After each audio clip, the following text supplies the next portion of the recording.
Boa noite. Os meios de comunicação de massa, principalmente a publicidade e a televisão, empurram os latino-americanos para a homogeneização total que interessa ao mercado global.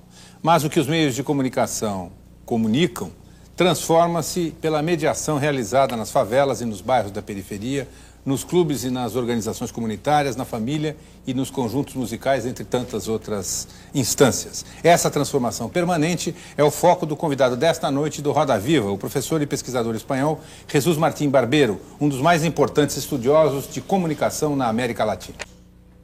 Dos meios às mediações foi publicado na Colômbia em 1985.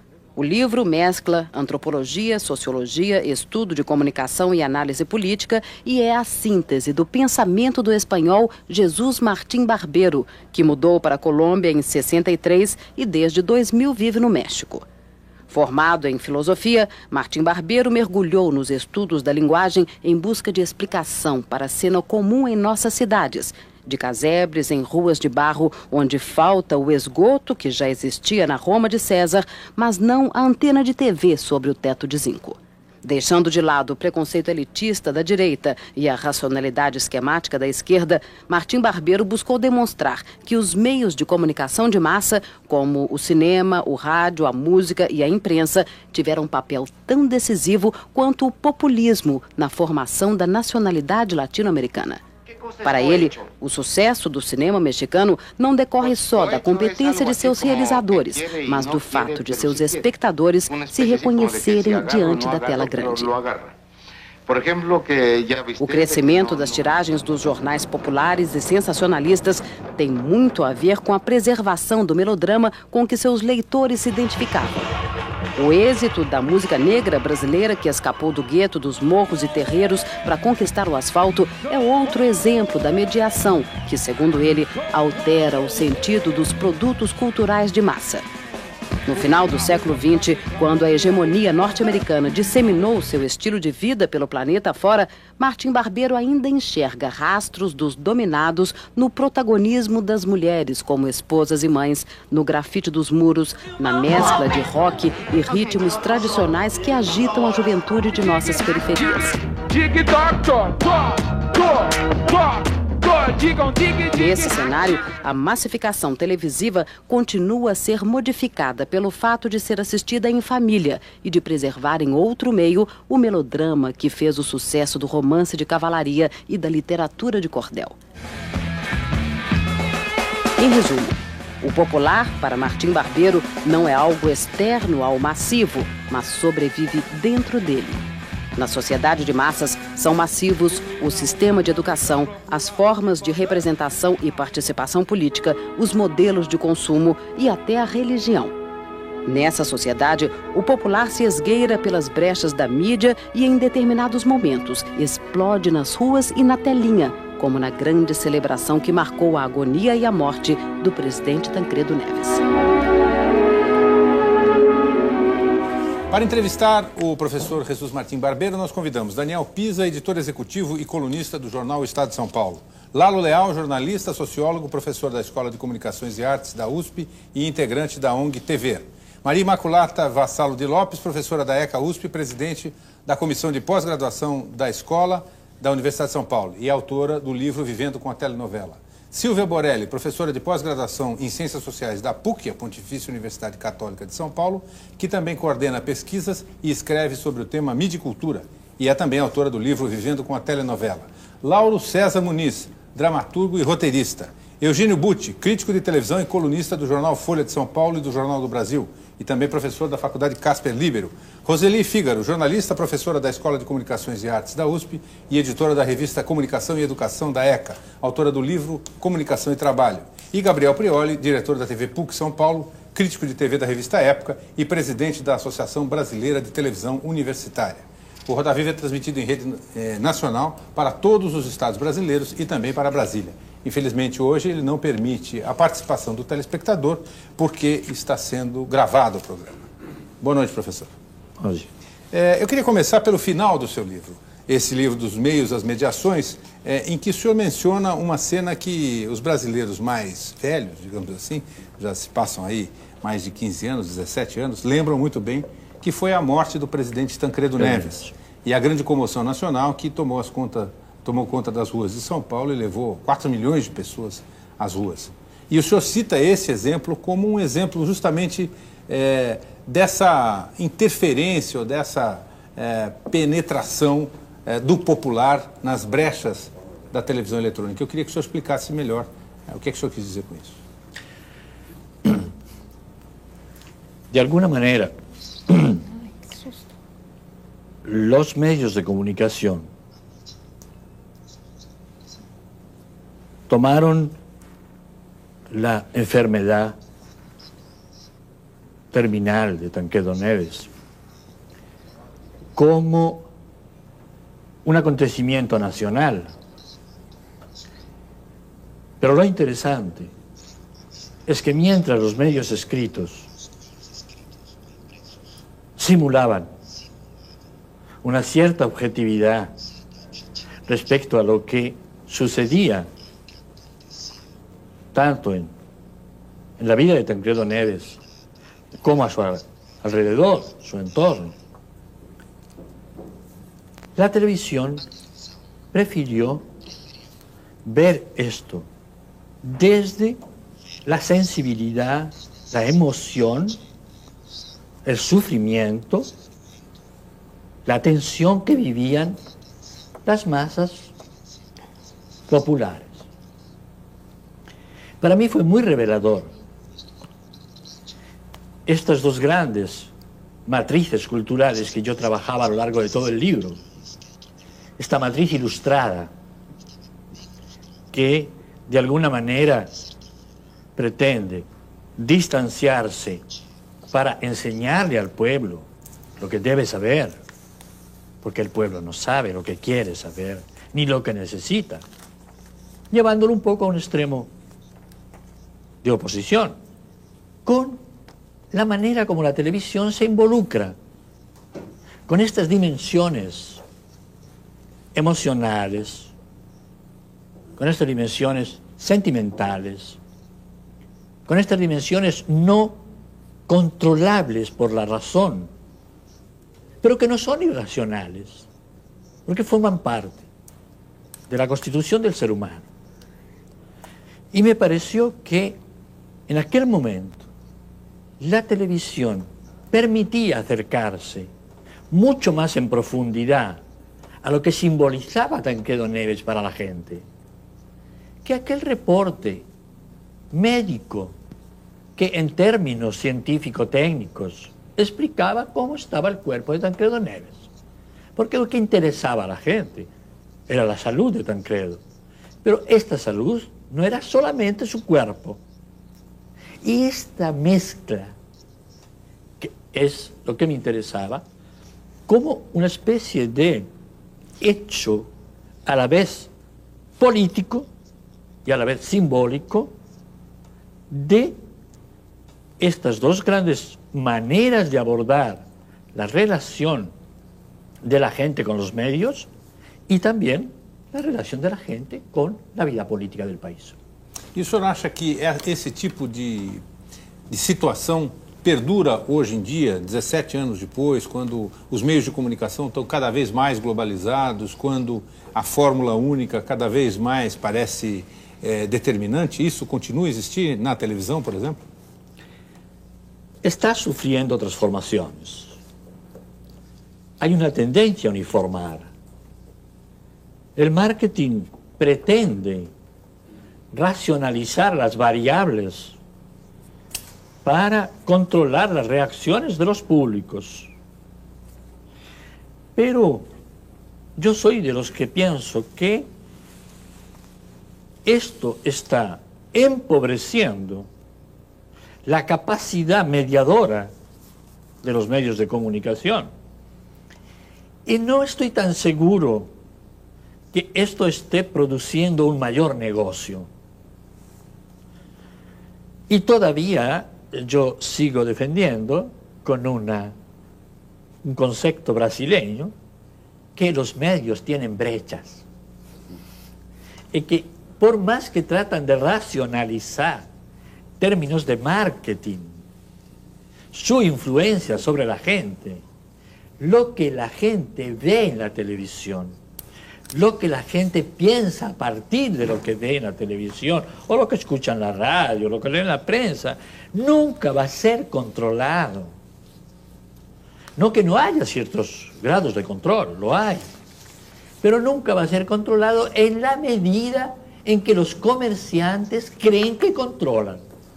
Ellos tienen que crear en la gente la sensación de que son comprendidos y de que son satisfechos. Pero en realidad, lo que muestran nuestras sociedades es que la gente vive en el desconcierto más profundo, que ni son comprendidos y mucho menos son satisfechos. Si no, no tendríamos la situación que tenemos con los poderosos medios que tiene Brasil, con los poderosos medios que tiene Colombia. Nuestros países no tendrían los conflictos sociales, no tendrían la rebeldía, no tendrían la desesperación, cuando los medios todo el tiempo están hablando de una falsa satisfacción, esperanza, tranquilidad, estabilidad. Lo que viven nuestros países es la inestabilidad más grande, la desesperanza más grande. Lo que quiero decir es que este control ha aumentado con la globalización, pero que esto no está, no se puede analizar simplemente como que en el mundo de la vida de la gente está sucediendo lo mismo. Ahí el comercio simula, recordando una vieja fórmula muy fuerte de Pierre Bourdieu, que decía: los maestros simulan que enseñan y los alumnos simulan que aprenden. Yo creo que hay un poco de esto en esta relación de los medios com a gente. Professor, pelo que eu compreendi dos seus escritos sobre os cenários das grandes cidades, o senhor diz que as cidades não são mais lugares de encontro, mas lugares de fluxo, de automóveis, de redes, de informações. Seria, então, os meios de comunicação, especificamente a televisão, esse novo espaço público? A ver, nunca hay que llevar al extremo la pérdida de la ciudad como lugar de encuentro. Todavía la ciudad sigue teniendo lugares de encuentro. Yo diría que aquí la diferencia de clase social es importantísima. Sectores populares se encuentran todavía en las plazas de sus barrios, bailan juntos, hacen fiesta, tienen muchas formas de contacto. Todavía en el mundo latinoamericano el espacio público es importante, la colectividad cuenta, ¿sí? En esto no podemos dejarnos llevar por lo que se escribe en Estados Unidos. La soledad del individuo en Estados Unidos no tiene nada que ver con nuestras soledades, son maneras de estar solos, distintas. También nosotros estamos solos, pero de otra manera. Estamos solos, pero mucho más en medio de la muchedumbre y conviviendo con la gente. Entonces, primero, no es que haya desaparecido la ciudad como lugar de encuentro, de clase media alta, mucho menos. Vivimos en conjuntos en los que ni siquiera sabemos cómo se llama el vecino que vive en el mismo patamar, a la puerta de al lado, ¿sí? Pero esto es otro problema. Yo sí creo que en alguna forma los medios vienen a sustituir y, andando el tiempo, han entrado a constituir un nuevo espacio de encuentro. Esto de que cuando millones de brasileños están viendo la misma telenovela, están formando una especie de comunidad, es un hecho. Hay una comunidad emocional, hay una comunidad de intriga, hay una comunidad de desafíos, de problemas, de formas de mirar esta telenovela. Una comunidad plural. O sea, así como es de uniforme el texto de la telenovela que están viendo, no es nada uniforme el modo como la gente lo ve, pero hay una cierta comunidad, de tal manera que, yo he dicho muchas veces que después de tanto estudiar la telenovela, lo que yo aprendí en una larga investigación fue que la gente disfruta mucho más la telenovela cuando la cuentan, cuando tiene ocasión de contarla, que cuando la ve.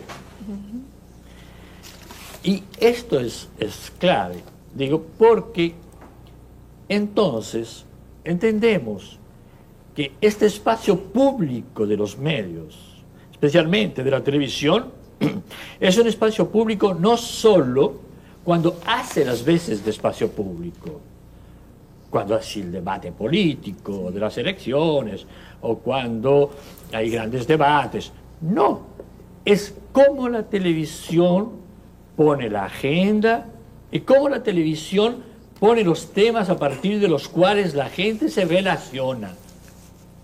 Entonces, no es tanto el medio ahí, que es el espacio público, sino esta comunidad que se engendra a través de los medios.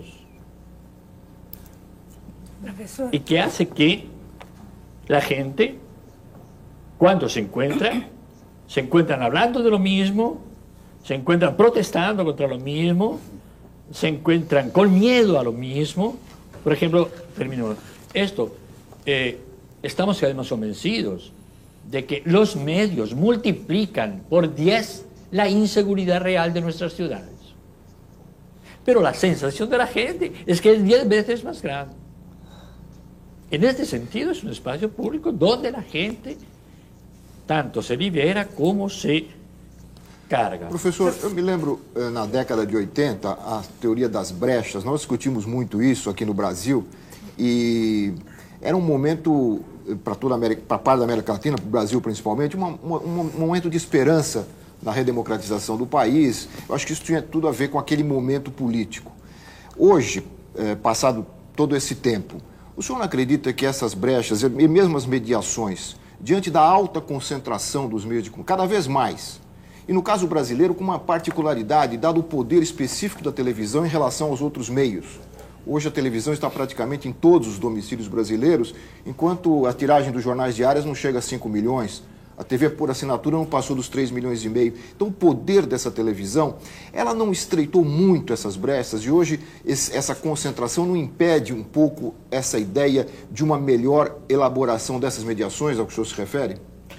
Sí, sí, yo estoy convencido que los espacios de sesgo, de alternativa, de experimentación, de contradicción, se han estrechado.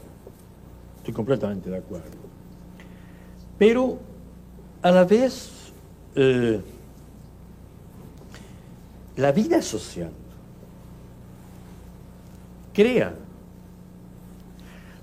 nuevas formas de disidencia, empezando por lo que los politólogos ya en aquellos años llamaban la desafección, cuando la gente sigue haciendo el rito político, pero ya no cree.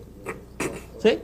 Entonces hay una forma exterior de acompañamiento de lo que los medios proclaman, pero en realidad mucha gente no está sintiendo aquello como suyo. Lo que quiero decir es esto. Del lado de la industria de los medios hay indudablemente una concentración como jamás habíamos pensado que se podía llegar. Cuando Armand Matelar, desde Chile, a finales de los años 70, hablaba de aquello era un juego de niños comparado con lo que tenemos en este momento. O sea, la concentración que han logrado Murdoch por una parte, por otra parte Bertelsmann, la alemana, que ya están juntando todos los medios. O sea, los empresarios de las editoriales le tenían un cierto asco a la televisión. Hoy ya no hacen asco a nada. Ya no hay ascos entre unos medios y otros, entre unas industrias culturales y otras. Cada vez más están transversalmente fundidas en una lógica de comercialización donde las cosas cuesten cada vez menos y renten cada vez más. Esta es la pura verdad. Sin duda. Pero digo, aquella idea de brecha no tenía que ver solo, si yo entendí bien la teoría brasileña, no tenía que ver solo con lo que pasaba dentro de los medios, sino con lo que la gente buscaba, con lo que la gente deseaba, con las expectativas. Yo diría que Brasil hoy vive un momento extraordinariamente abierto en este sentido. Yo diría que hay el hecho de llegar a donde ha llegado, no solo ganar la primera vuelta a Lula, sino llegar donde ha llegado el PT en términos, para mí como extranjero, de alcaldías, de gobernaturas, la presencia en el Congreso, significa que aquellas brechas siguen en parte abiertas porque la gente sigue sintiéndose movilizada por una necesidad de cambio vital. Es mucho menos ideológico que lo que era en aquellos tiempos. Había una mediación ideológica que hoy hay mucho menos. Hoy tiene mucho más que ver con la vida cotidiana de la gente. Sí, el partido sabe traducir para los empresarios por una parte, pero para el ama de casa por otra, para los jóvenes por otra, es porque, repito, de alguna manera su relación con lo que dicen los medios no es lineal, no es uniforme, siguen existiendo esas brechas, pero con otras formas. O sea, repito, del parte de la industria, indudablemente hay un cierre, pero de parte de la sociedad hay una apertura com modalidades muito distintas àqueles tempos. Professor, pegando então essa linha, eu queria trazer assim para a sua contribuição aos estudos, principalmente de comunicação na América Latina, baseado exatamente nesse novo aporte que é complexificar, quer dizer, um pensamento muito mais complexo, seja daquilo que a gente fala do ângulo da produção como do ângulo da recepção. Parece que nós, envolvidos em comunicação de alguma maneira, temos até dificuldade de vermos que se tratam de lógicas diferentes, mesmo dentro desse processo assim extremamente duro de concentração. O que é preciso que essas, vamos dizer assim, essas empresas ou esses grupos tem que lidar com um mundo cada vez mais fragmentado, diversificado, novos, por exemplo, como se chama, os novos nomadismos, quer dizer, todas essas migrações, reconstruções de identidades, jovens, a questão da nação, a questão de geração, a questão de gênero. Então, quer dizer, isso tudo parece que num ambiente atual, quer dizer, explode de tal maneira que impede que a gente realmente veja uma coisa, quer dizer, aborde isso de uma maneira redutivista. Então, eu queria que falasse um pouco do seu trabalho na América Latina, explorando um pouco mais dessa questão das brechas, mas principalmente das mediações, do mundo da vida, que é propriamente aonde os estudos de recepção, em que você foi efetivamente, quer dizer, um grande incentivador, inauguração esses novos olhares, como a gente diz, dessas novas mudanças de perguntas até e de posturas diante dos objetos de estudo da área de comunicação, e isso não apenas de estudos teóricos não, porque estarão presentes na sala de aula na formação dos comunicadores que depois irão para jornais, para a televisão, que a gente está falando, quer dizer, nós não podemos abstrair, quer dizer, quem é essa televisão também. Queria que falasse um pouco. Eu creo que esto plantea una relación con la pregunta anterior, en este sentido. Ahora, escuchándoles, lo que hay que dar cuenta de una cosa. La vida de los individuos en Occidente está volviéndose mucho más compleja, en la medida en que las grandes instituciones de la modernidad, la política, el trabajo, la escuela, están viviendo unas crisis de fondo. Política, no hace falta abundar mucho en esto. El trabajo, la transformación de las condiciones de trabajo, la cuasi tendencia a la desaparición de tiempo completo para toda la vida, los trabajos por proyectos, por tiempo limitado, toda esta precariedad del trabajo de cada vez más millones de gentes, toda esta reconformación de las empresas, del modelo empresarial, que ya no está hecho para que alguien haga una carrera al interior de la empresa, porque aquello suponía una vida. Y la manera como la escuela, el sistema educativo,